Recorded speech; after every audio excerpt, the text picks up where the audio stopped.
Assalamualaikum warahmatullahi wabarakatuh. Bagaimana kabarnya anak-anak hari ini? Semoga anak-anak senantiasa diberi kesehatan oleh Allah Subhanahu wa taala. Nah, pada pagi hari ini Bu Laila mau menjelaskan sedikit tentang huruf hijaiyah dengan metode Al-Husna. Sebelum kita mulai pelajaran hari ini, marilah kita berdoa terlebih dahulu. Berdoa mulai. Raditu billahi rabbah wa bil islami dina wa bi muhammadin nabiyya wa rasulah. Rabbi zidni ilma warzuqni fahma. Amin. Anak-anakku, tujuan pembelajaran hari ini kita ada dua. Yang pertama, agar anak-anak mengetahui huruf hijaiyah sambung sesuai dengan makhorijul huruf. Yang kedua, setelah mengetahui, anak-anak diharapkan bisa melafalkan huruf hijaiyah sesuai dengan makhorijul hurufnya. Nah, di sini nanti Bu Laila mau menjelaskan Al-Husna dari jilid 1 sampai 3 yang sudah anak-anak baca di rumah selama 1 minggu ini. Terus nanti kita mulai dari Al-Husna jilid 1. Untuk Al-Husna jilid 1 ini ada 4 kunci yang harus anak-anak pahami dan anak-anak pelajari. Kunci yang pertama ada 7 huruf, yaitu huruf ba, na, da, za, ro, za, wa. Nah, secara jilid 1 ini huruf ba dan na ini hampir mirip dengan satu sama lain. Huruf ba mirip dengan huruf na, cuma berbeda di posisi titik.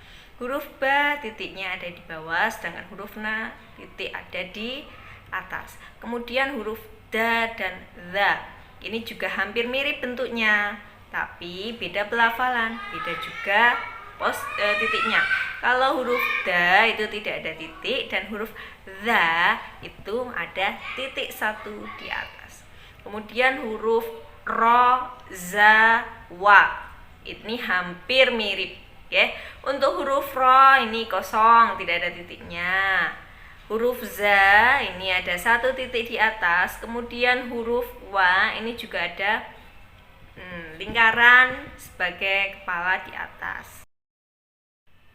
Yuk kita latihan membaca untuk kunci 1.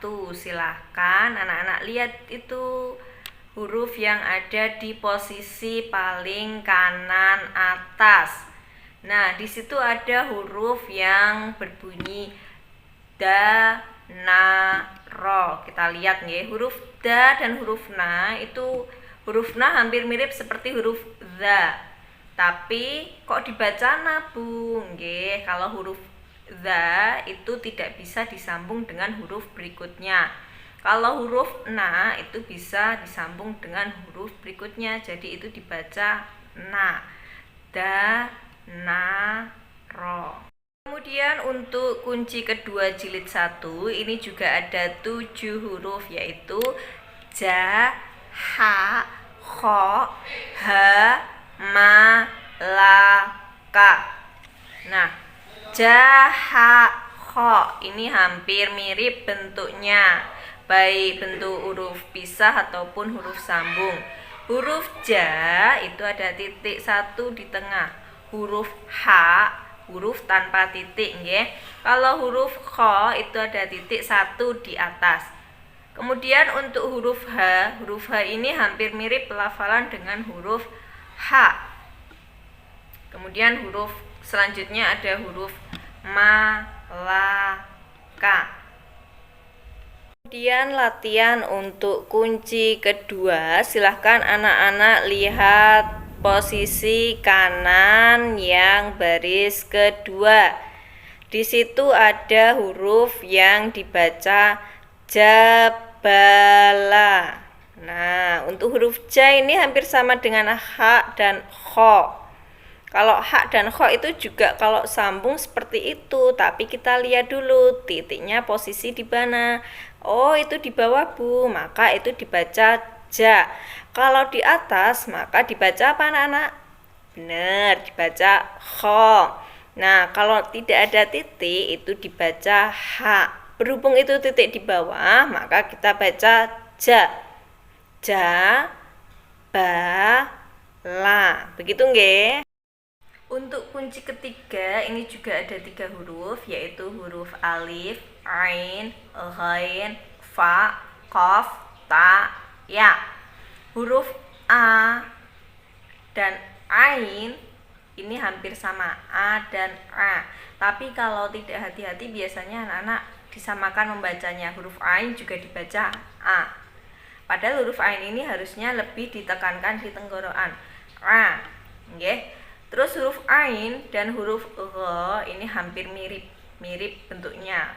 Bedanya hanya ada di titik. Kalau huruf gha itu ada 1 titik di atas. Kemudian huruf fa dan qa ini juga mirip bentuknya tapi beda jumlah titiknya. Kalau huruf fa itu 1 titik di atas, huruf qaf itu 2 titik di atas. Kemudian huruf qaf dan ta itu hampir sama juga bentuknya, sama-sama mempunyai 2 titik di atas. Tapi bedanya apa, Bu? Bedanya ada sedikit lingkaran di huruf qaf. Kalau huruf ta tidak ada lingkarannya. Kemudian huruf ya. Bedanya apa lagi nih? Kalau huruf ya itu juga sama 2 titik, tapi titiknya ada di bawah.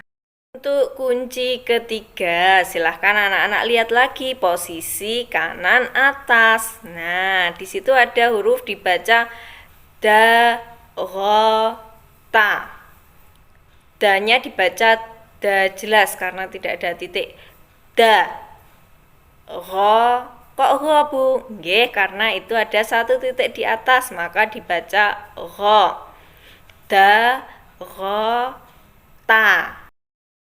Kita masuk kunci keempat nggih dari jilid 1. Di sini juga ada 7 huruf yang hampir mirip, yaitu huruf sa, sha, sa, so, do, to, do. Nah, huruf sa, sha, sa sama semua sa bacanya, tapi berbeda. Huruf yang pertama adalah sa. Nah, sa ini tipis sa. Kalau huruf yang kedua itu ada huruf sha. Sama-sama mempunyai 3 titik di atas. Tapi yang satu dibaca tipis, yang satu dibaca tebal. Kalau yang dibaca tebal itu yang ada seperti geriginya, itu dibaca tebal. Kalau yang bentuknya seperti huruf ba tapi 3 titik di atas itu dibaca tipis, sa. Nah, sa, sha, sa. Ada 3 nggih. Kalau yang bergerigi tapi tidak ada titik itu dibaca sa biasa. Kemudian huruf berikutnya yang hampir mirip ada huruf so dan zo. Itu hampir mirip, beda di titik.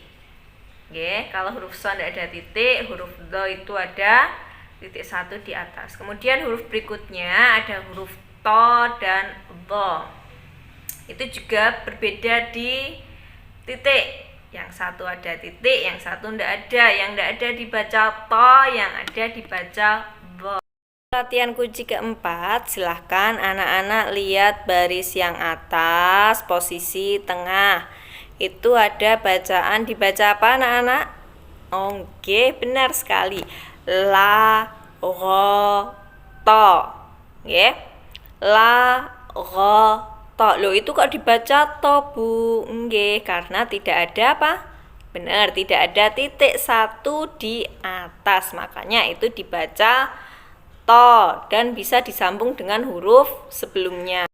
Demikian nggih yang bisa Bu Laila sampaikan. Semoga sedikit dari Bu Laila ini bermanfaat untuk anak-anak semua. Tetap semangat untuk anak-anak kelas 2 SDN 09 Ngringo. Jangan patah semangat, jangan berhenti belajar, jangan menyerah. Kenapa? Karena kita sebagai umat Islam harus bisa membaca Al-Qur'an. Kenapa, Bu? Nggih, karena Al-Qur'an itu adalah kitab suci kita. Kalau bukan kita yang membaca, terus siapa lagi? Begitu nggih? Terus apa? Ketika membaca Al-Qur'an, kita bayangkan berapa banyak pahala yang akan kita peroleh karena 1 huruf dalam Al-Qur'an itu yang kita baca kita akan mendapat pahala. Kemudian apalagi? Kemudian besok di hari akhir juga Al-Quran akan menemani kita, baik di alam kubur ataupun besok di akhirat, di padang mahsyar. Nggih, pokoknya jangan berhenti belajar membaca Al-Quran. Tetap semangat anak-anakku kelas 2. Yuk kita tutup pembelajaran pada pagi hari ini dengan membaca bacaan hamdalah bersama-sama. Alhamdulillahirabbil alamin. Demikian dari Bu Laila. Wassalamualaikum warahmatullahi wabarakatuh.